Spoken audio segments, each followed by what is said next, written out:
Once again, welcome to Home Groups Training, and our hope is that every time we go through a training like this, we get better and better each week that goes by. Now, if you've been with our home groups for a while, you've been with our training and you've been developing some new perspectives as well as some new practices. Well, today we're going to be talking about what do you do to avoid, or what can you do to avoid rabbit trails when you have discussion questions or the reflective questions. Because it's easy for us, especially in the environments that we're in, to go in another direction than the direction we should be going into.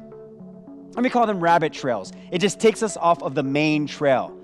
So how do we do that? Well, in the book of Hebrews chapter 12, verses 1 and 2, it says this: "Therefore, since we are surrounded by such a great cloud of witnesses, let us throw off everything that hinders and the sin that so easily entangles, and let us run with endurance, with perseverance, the race marked out for us, fixing our eyes on Jesus, the pioneer and perfecter of our faith.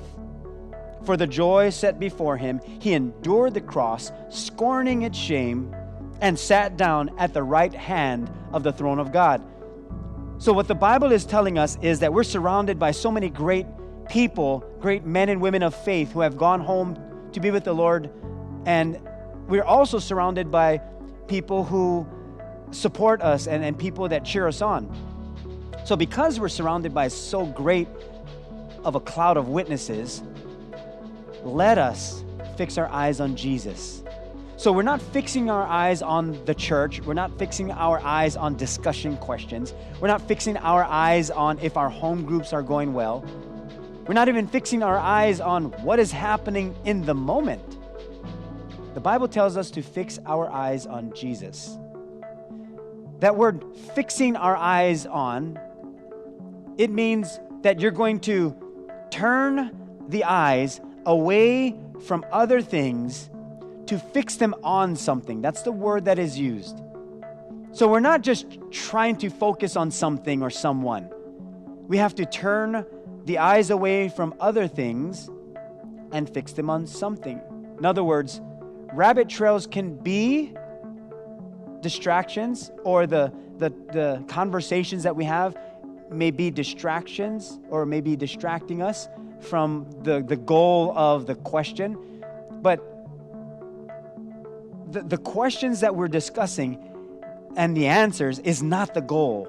The goal is to fix our eyes on Jesus. It's good to talk story. It's good to build relationship. That's great. But in a home group setting, if there's any goal, it is our relationship with Jesus and then our relationship with each other. That's what his kingdom is all about. It's about relationships. So we're going to look at 3 things that will help us to avoid the rabbit trails when we're discussing questions. And the first one is this: practice staying focused. Just practice. And it's not about, fixing our eyes on something. It's practicing, and it's basically continually evaluating ourselves from week to week, whether it's on Sunday or Wednesday or whenever you're going to be meeting with your home group. Just practice.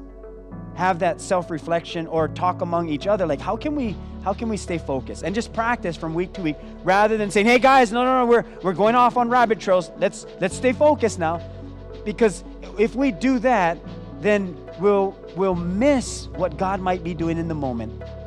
So practice staying focused. The second thing is make decisions prior to your home group service. Just make decisions before that, how you're going to stay focused. Maybe someone will need to be that person that says, "Oh, that's interesting. I like that.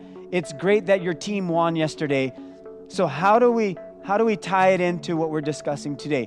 Maybe they started talking sports, politics, difficulties at work, and it has nothing to do with what you're discussing.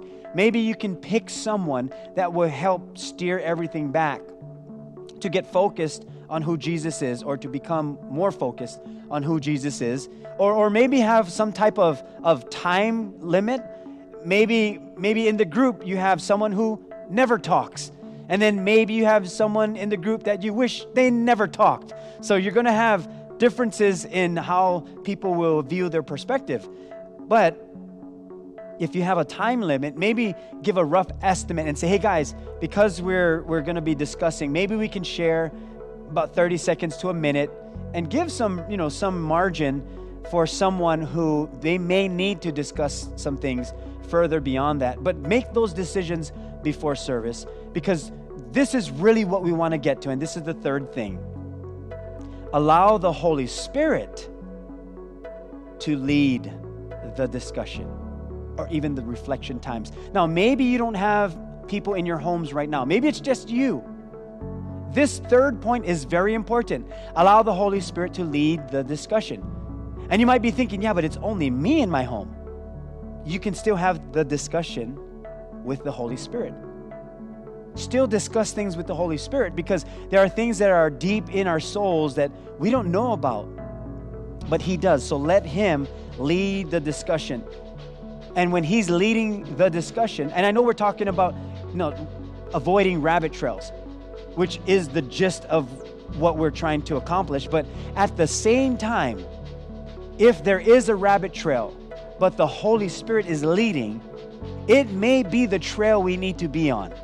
So it almost sounds contradictory to what we're talking about today, but really, if it's the Holy Spirit leading, that's where we're going to have to be in tune with the Holy Spirit and be in alignment with God. And if the Holy Spirit is doing something, then we're going to allow and cooperate with the Holy Spirit's leading rather than our rules. Now, it's good to have guidelines and it's good to have some boundaries, but when the Holy Spirit is doing something, follow His leading. Because sometimes rabbit trails take us to a place we should go rather than a place we want to go. Sometimes the place the Holy Spirit leads us is exactly where we're supposed to be. So let's continue to fix our eyes on Jesus, because He's the author, the pioneer, the one who went before us, the champion of our faith. And He's the one who had joy, even though He went to the cross. He did that because of you and I and that love that He has for us. So let's continue to keep our eyes on Him, the one who is worthy. God bless you guys. We'll see you again soon.